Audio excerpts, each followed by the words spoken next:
Hello students, today we are going to do one experiment. The aim of the experiment is to find resistance of a given wire using meter bridge. Okay. Now, let us first understand the theory of the experiment. This experiment is based on the principle of the balanced condition of a Wheatstone bridge. Here you can see that Wheatstone bridge is nothing but the combination of 4 resistors as it is written over here, P, Q, R and S, and they are connected in this way. A galvanometer capital G is connected between the points B and D, and between the points A and C a power supply is connected with a key. Now, this is the entire circuit for the Wheatstone bridge. Now, what is the speciality? What is the balanced condition of this bridge? It is found that if the values of the resistors of P, Q, R, S are chosen in such a way that if P by Q is equals to R by S, if this ratio is satisfied, then it is found that the potential difference between the point B and D is 0, and hence no current flows through the galvanometer. That means under that condition we get a null point in the galvanometer and the pointer shows no deflection. This is the balanced condition of Wheatstone bridge. So, in this particular experiment we will utilize this principle and we will find out the value of an unknown resistance. Okay. So, now here let me explain that the one of the major circuit elements which is used in this experiment for finding the value of unknown resistance is meter bridge. So, this meter bridge is actually works on the principle of this balanced condition of Wheatstone bridge. Okay. So, now this is the meter bridge, and already in the class we have discussed that what is the structure of a meter bridge, that already is discussed in the class. So, let me just tell you once here that in this bridge these are the resistance box R dashed that we have mentioned over here. This is the unknown resistance X whose value needs to be found out, and there is a meter scale connected over here, and a wire resistance wire is connected over here whose length is also 1 meter. Hence, this is called a meter bridge. Now, the thing is that here how it is working on the principle of the balanced condition of Wheatstone bridge. Now, the thing is that here first, after making the circuit connection, first we have to check that whether we are getting opposite deflections in the wire or not, means then null point in the galvanometer we will get somewhere within this length. So, suppose for example at the point D we are getting null point. So, what does it mean? Like according to the balanced condition of Wheatstone bridge, that means when the jockey is touching the point D on the wire, in that case the balanced condition is satisfied, that means P by Q equals to R by S. So, according to this particular diagram, that the potential of the point B and potential at the point D, they are becoming same, and hence no current is flowing through the galvanometer. So, while touching this jockey at this particular point D of the wire, no current is passing through the galvanometer and it is giving a null point. Let the length between the points A and D be L, and the rest of the length will be 100 minus L, since the total length of the wire is 100 centimeter. Now, let us see how can we implement the balanced condition of Wheatstone bridge into this particular experiment. In this diagram, if you notice that here the resistance P can be replaced by this known resistance R dashed over here, and the resistance Q can be replaced by this unknown resistance X, and this L, the length of the wire basically, which is actually a resistance. So, this side it will be L, and this S will be acting as the rest of the length, that is 100 minus L. Means how length is representing the resistance? If we can consider a specific resistance which is actually resistance per unit length of the wire. So, if we just multiply specific resistance with the length, we get the resistance corresponding to this much length. So, it is acting as a resistance, fine. So, according to the balanced condition of Wheatstone bridge, what we can write, that X by R dashed equals to 100 minus L by L, which I have written over here at this portion. X by R dashed equals to 100 minus L by L, and finally we get the unknown resistance X is equals to 100 minus L by L into the known value R dashed. This is the theory for this particular experiment. Now, let us see what are the apparatus required for this experiment.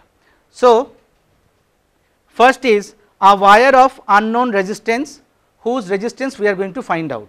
So, this one I think you can see this particular resistance wire of certain number of turns is given. So, the unknown resistance of this particular wire we are going to find out by this experiment. So, this is the required unknown resistance X. Okay. Next, a DC power supply. A DC power supply will be used over here. So, just for a sample I can show you, this is the DC power supply and we are providing an EMF of 1.5 volt. In place of the DC power supply, we can use some primary cells like Lakeland cells also, because it also provides the same EMF 1.5 volt. And in this particular circuit element, there is a potentiometer over here which we can change and we can give the required amount of voltage. But for this particular experiment, we will keep this EMF fixed at 1.5 volt. So, the DC power supply we will provide a constant EMF for this particular experiment, and these are the two terminals. The red one represents the positive terminal and the black one is representing the negative terminal of this particular cell, and there in series a switch is connected in this integrated DC power supply. Okay. Next one is a meter bridge, which already I have mentioned. This is the meter bridge, and in the experimental table if you just see, this one is the meter bridge. Basically it is a rectangular wooden frame and a certain resistance wire is connected at this particular point from this end to that end, whose length is actually 1 meter. So, this is called a meter bridge. Also a meter scale is connected here just to identify the length of the null point, and there are two gaps over here. In one gap, the known resistance box, which is actually R dashed in the diagram which I have shown earlier, and in the other gap there is the unknown resistance X is connected, and a galvanometer is connected from the middle of this particular meter bridge, and further it is connected to the jockey. This one is actually the jockey, this one is the jockey where we will test the null point at different lengths of the wire. This is our task in this experiment. Okay. And this is the power supply which already I have shown, okay, and connected with a certain key at this particular point. These are the required circuit elements for this particular experiment. Okay. So, our next circuit element is galvanometer. This is a galvanometer basically. It is used in the circuit to detect the presence of a very small amount of current. Further, it can be used as a voltmeter and ammeter also if we provide some resistance with it, sometimes in series, sometimes in parallel. So, here the use of the galvanometer is just to detect the null point along the length of the wire. So, this is the use of a galvanometer. Okay. Next is the resistance box. A resistance box, this is called a resistance box. The values of the resistances are written over here. They all are in series, they all are connected in series basically. So, when a certain resistance needs to be applied to the circuit, that particular key needs to be taken out from that box, then that resistance is applied in the circuit, and when again we are putting that key back to the particular hole, then as this leg, if you see the leg, this is the conducting, this is made up of a conducting material. So, it is getting sorted. Okay. So, that resistance is then not affecting the circuit at that time. So, the resistance which we require to give in the circuit, that particular key needs to be taken out from this particular box, and if you can see the range of the resistance over here, starting from 1 ohm, 1, 2, 2, 5, 10, 20, 20, 50, in this manner the resistors are given in series, and if you just notice the ratio is 1:2:2:5. Basically this is called a universal ratio, because with the help of this particular ratio we can make any value of the resistance. So, the range of the for this particular box is starting from 1 ohm to 5000 ohm. So, we can apply any value of resistance with the combinations of all these values as per our requirement in this experiment. Okay. Then our next circuit element is a plug key. This is called a plug key. Basically it is a on off switch. If the plug is given over here, then the circuit is on, and if we take this plug out of this particular probe, then it is called open circuit. So, this is just acting as a switch, on off switch, this is called a plug key. Then the last circuit elements are nothing but the connecting wires, which generally we know, and we connect all the elements in the circuit. Those are the connecting wires, and you know that for having low resistivity, copper is chosen as the material for the connecting wires. So, the same thing we have done here also. So, these are the circuit elements which are used in this particular circuit. Now, let us see the circuit once, how it is connected. So, this is the circuit diagram for a particular meter bridge, which is connected to the cell through a plug key here. Now, these A and C are the endpoints of the wire, resistance wire, which is connected in the meter bridge, and the scale is also attached with that particular wire. Now, in the two gaps, in one gap the resistance box of known resistance is attached, and in the other gap the unknown resistance is connected. And already I have mentioned the circuit, in the physical circuit, how all the elements are connected. Now, we will show how to take the readings. Okay. So, let us come to the experimental table. Okay. So, now before taking the readings, let us see the physical circuit once, how the circuit elements are connected over here.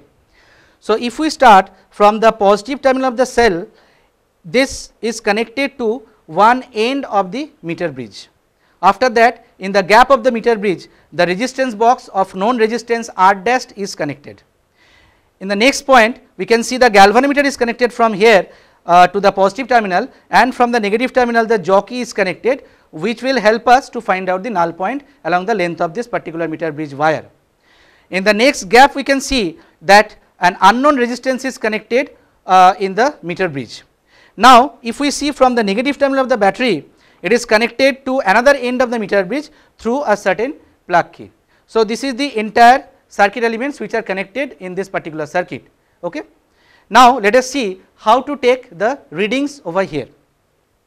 So, our first step is, after making this circuit connection, we have to check that whether the meter bridge is electrically balanced or not. Okay.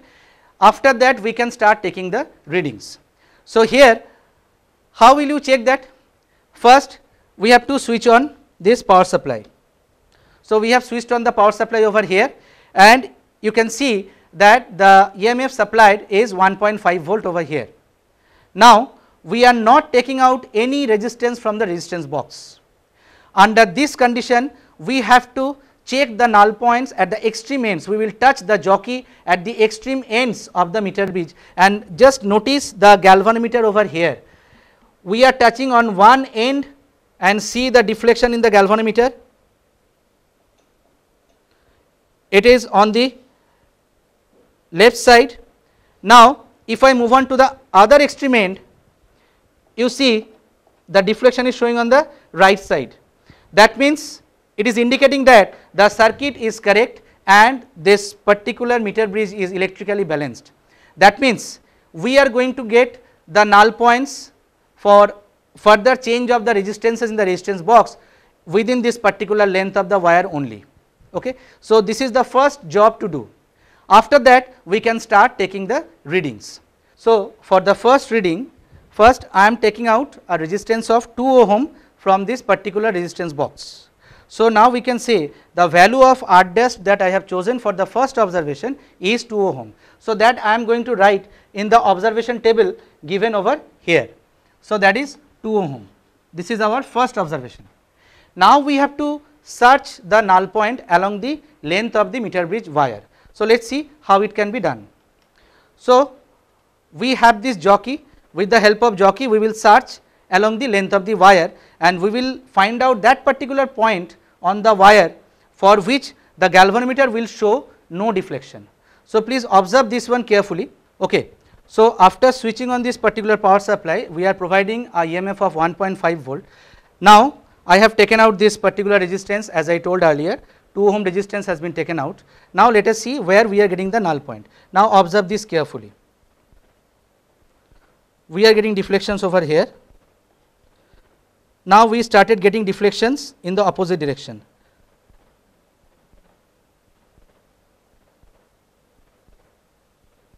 So, this is the required point where we are getting the null point. So, how can we take the reading? We have to take the reading from the upper scale of this particular meter bridge scale, which is showing 52 centimeter over here. So, I will write the data here 52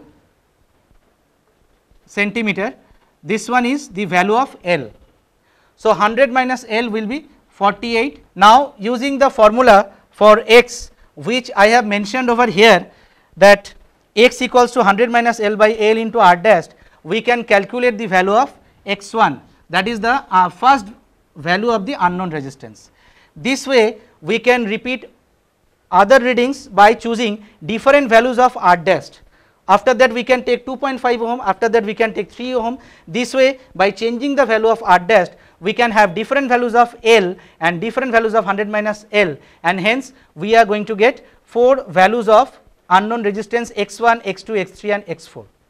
Now, since the unknown resistance we have chosen is of a particular wire, so finally we have to take the mean value of this unknown resistance x. So, this is the entire experiment, and in this experiment we have shown that by how we are using the balanced condition of Wheatstone bridge and finding the value of an unknown resistance. Thank you, students.